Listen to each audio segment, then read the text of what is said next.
Welcome back. I hope you guys are having a great day today, and I'm going to do a coin review. This particular coin is called Chainlink. I know up here it says in the corner it says smart contract, but actually the coin is actually called Chainlink. We'll go ahead and check out CoinMarketCap for the moment. It's a token, not a coin. Sorry, I get those mixed up quite a bit, but this one's a token. Currently, it's ranked 102 at the very moment right now, which is the second page. It's at roughly 41 cents. Total supply is about 1 billion. And if you look down here at the bottom, the bottom here, you can see that it's taken a pretty hefty dip when it was roughly, let's see, the highest point, almost $1.40 January 7th. But if you've been in the crypto world, you kind of know it's been a bloodbath in the last month. So it's, I understand why it's taken such a dip. Everything in general has taken a dip. So let's go ahead and hop right back into the website here. So Chainlink, or aka as they call their website, smartcontract.com. Let's go ahead and see what it talks about. So it says, we're solving the connectivity problem, a key limiting factor for smart contract usability. It's got a little picture here that shows, Bitcoin and Ethereum with the Hyperledger. And then it's showing kind of an X on all these different things that are trying to connect, but it can't seem to connect. So what they're trying to basically accomplish here, and they mention here, and I'll just go, I like to, even though it's kind of just a straight direct read off some of these websites, I like to read them directly because I also don't want to mislead you. So as boring as it might sound, like I'm doing that for an actual reason. It's by design. As developers begin to implement their chosen smart contract, they encounter the connectivity problem. Their smart contract is unable to connect with key external resources like off-chain data and APIs.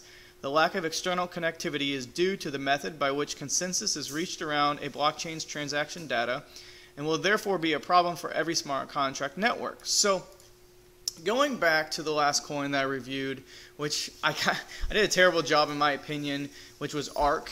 And the reason why I feel like I did a terrible job is, as I said in the video, in my gut, I like that coin a lot, and I see the potential in the coin, but I didn't really know a good way to present what it exactly did. It was kind of over my head, but I specifically threw it out there because I saw the price pull back across the market. I believe in the coin. I believe in the long-term usability of it, and so that's why I want to present it. So this one here, I feel like it's kind of similar in the same way. I apologize. By the way, I got my cat in the background with a bell and he's playing, so I hope that doesn't cause too much background noise. But okay, so moving along. Chainlink connects all smart contracts to any and all external systems and APIs. And you got another little picture here, almost similar to this, but now you got, instead of the X's, is basically accepting it because Chainlink is the middleman. And that's kind of how I viewed ARK, and that's how I kind of explained it, where, in a sense, it looks like Chainlink isn't its own thing, meaning like it's not, as long as there are blockchain and smart contract, connectivity issues, Chainlink will always survive because that's what they're trying to solve. So, from that standpoint, I think it's a very interesting concept because it's the middleman. And I'm a big fan of middleman concepts, no matter if it's in the crypto space or in the real world space. I like that particular concept. So it goes even further. Every data provider, bank, API can now sell its core services to a smart contract. And then it basically does one more picture where it shows to make all this work flawlessly and perfect. That's where Chainlink kind of comes into play. And you got all these different items here. So moving along, they have, okay, as far as I know, they only have 4 different users or use cases of it currently right now, which is great. Like there's nothing wrong with just having that. I know some coins don't even have that yet. So Swift, Gartner, Cornell, and then World Economic Forum. Their team consists of 2 guys here, and I'll go more into that in a second. And then advisors, they have roughly 6 advisors. Then they have some news articles. So real quick, I'm just going to give you their web traffic. Almost about 500,000 a month. It dipped pretty low and then it's gone up again. So, traffic-wise, okay. Let's go to social real quick because I always like to cover social. They don't have a Chainlink that I could find. I looked. They do not have a Chainlink specific Twitter page, which is kind of weird to me. You know, you would think they would specifically have it focused around the name Chainlink rather than focused around the URL, smartcontract.com. Granted, this has been around since 2014, so maybe that's why they went with that. They thought, okay, well, it's an older, username, and therefore maybe, I don't know. I don't know why. Either way, it's got 10,000 followers, which, especially if you've been around since 2014, I don't think that's good. And if you watch some of my other reviews, there are plenty of other coins out there that are much newer that have a lot more followers. So that I kind of give a thumbs. That's a negative to me, for me. Their website traffic was decent, so that's a positive. But you start to look at the last time they've been posting, and they just stopped posting. They completely just stopped posting in November of last year. I don't know why. It's a little bit odd to me. I try to find the Reddit page. They don't have a Reddit page. I mean, they do, but they don't, and I'll explain. So you have this one here called Link Trader. Almost 7,800 followers on there. But if you look at where the moderators down in here, neither one of these moderators, well, I say that, at least the main guy from Chainlink is not either one of these guys from a moderator standpoint. And then if I go over to this Chainlink URL for Reddit, same exact thing. Neither one of these guys, moderators, are actually, neither one of them are the main guys. And, so it's weird to me because I don't have an actual Chainlink, not Facebook, Twitter page, official. The one that they do have official isn't called Chainlink, it's called smartcontract.com. They stopped posting. They don't have an official Chainlink subreddit. What maybe you call this one it, but it's not even connected or run by the people who started, at least the main guy. I didn't double check on the let's see, this guy over here. I didn't double check on this guy here. Maybe his Reddit name is one of these two guys, but I know for a fact that this guy, it's not him because I looked at his Reddit thing up. He's only had a Reddit account for 2 years, so it's a little bit weird to me. They even, if you go down to the bottom, there is no social links, period. Which I'm like, okay, so you don't have any social connections whatsoever. How are you trying to grow? What are you trying to do to get your name out there for the coin or token, to grow? If you look at some of the news that they've linked to, the newest one, most recent, I think, is September, this one here. So September 11th is the last time they posted anything about any news. So it's weird to me. 2 team members, that's really small in my opinion. I don't personally prefer that. They repeat the same picture pretty much over and over again. You got this one, which is X'd out, but now this one's not X'd out. It's the exact same thing, literally. And then you got this one, which is the same concept, but you've kind of added more options in there. Okay. Coming to the top, frequently asked questions. I'm going to go ahead and click on it so it opens up. It's literally a subdomain, which I have no idea why in the world you do a subdomain for that. It's just odd. And they just answer these 7 questions. That's it. Go back to team. It takes you to the bottom. Nothing there. It's just the team. Okay. Go to news. Takes you again to the bottom.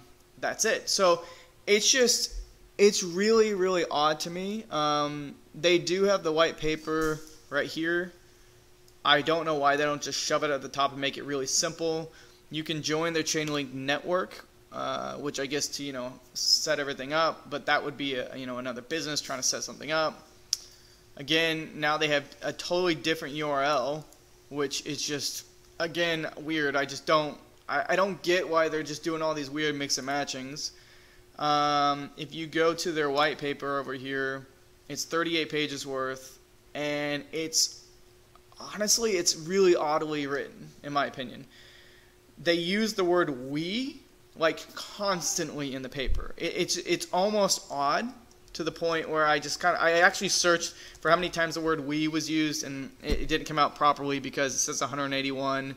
But when you start to grab it, like powering, for example, and Word, and it picked all that up. But it's like overbearing. I couldn't find any. That's not right. I couldn't find any mention about the word roadmap anywhere on their actual website. Zero. Period. So, I commented about ARC, how even though ARC, I kind of liked the concept of how ARC did it, where they don't have a specific deadline. They're not like Q1 of 2018 or Q2, and a lot of roadmaps do that. That's kind of the norm, I find, which I don't have a problem with that. But then people get weirded out about, oh, you missed the deadline, and, all the coins, and they spread all this FUD because they didn't make the exact date or time frame just right. So I kind of liked the different approach ARC took, which was a percentage. And they just keep updating you about, we're 56% done with this particular section, and we're, 72% done over here. Whatever the case is, whether you like the bullet points or you like the percentage breakdown, there's nothing here. Like, literally, I don't even understand. I guess what they try to do in their roadmap, in their white paper, is they talk about what they're going to try to accomplish, but they put no deadlines, no time frames, no percentages, nothing. And they talk in this weird, generic tone. I'm just going to read this really quick to you guys so you can literally see what it's about. It says, in this white paper, we reviewed the Chainlink architecture, section 2. We then explain how we define security for Oracle, section 3. We describe the Chainlink. You're seeing a pattern here? We. Okay, now I'm on my fourth we. I'll just count just because I'm curious myself. We describe the Chainlink approach to decentralization, distribution of oracles and data sources, and follow with a discussion of the 4 security services proposed by Chainlink, as well as the role played by Link tokens.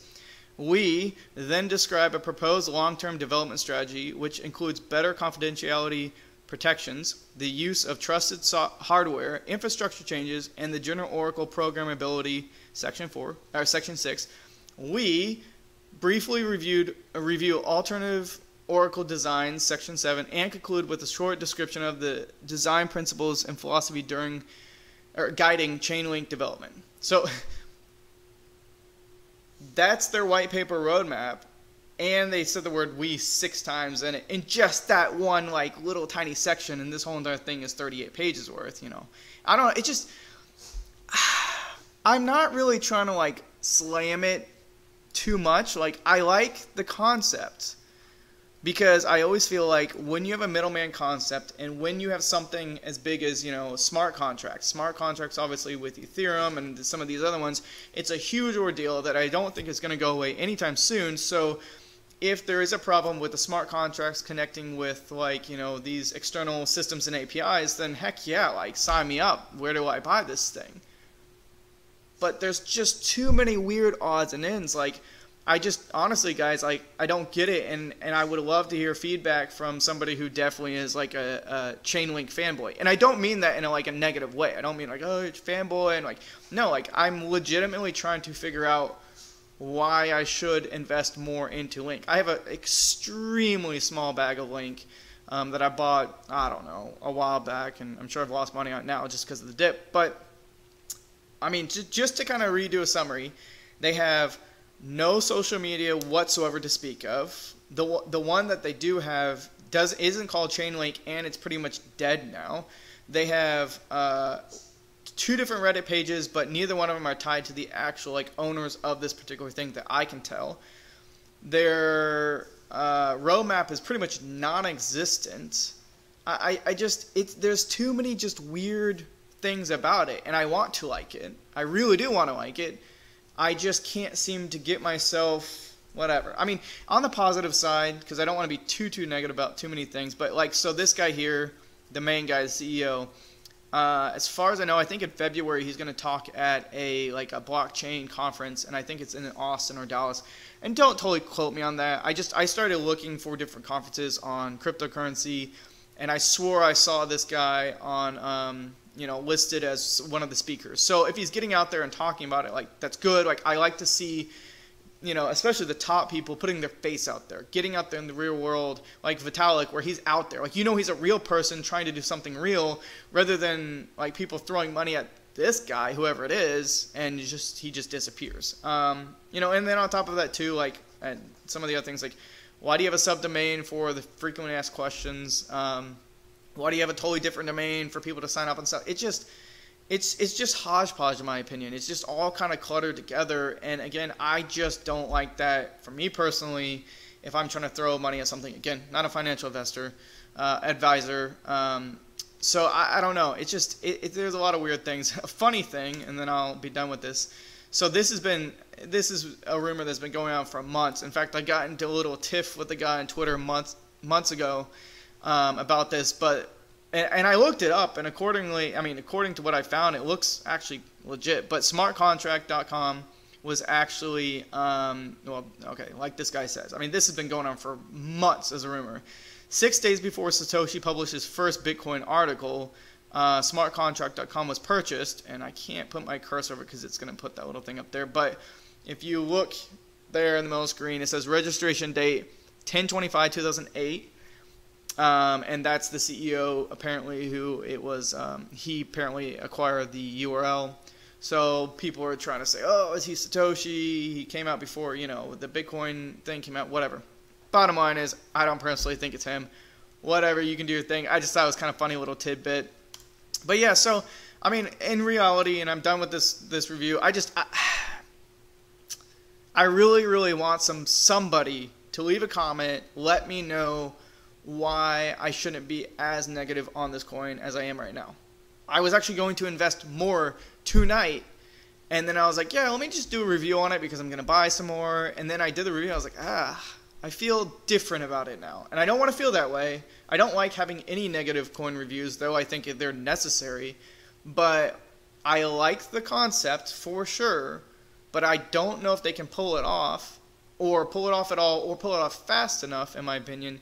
And I think they need to really reorganize, in my opinion. Again, might be kind of harsh. That's my opinion. I hope I proved to you why I feel that way. And yeah, I love any feedback, negative, positive feedback, whatever it is. Just send it my way, and I will try to do the best to come up with another video tomorrow. Thanks, guys.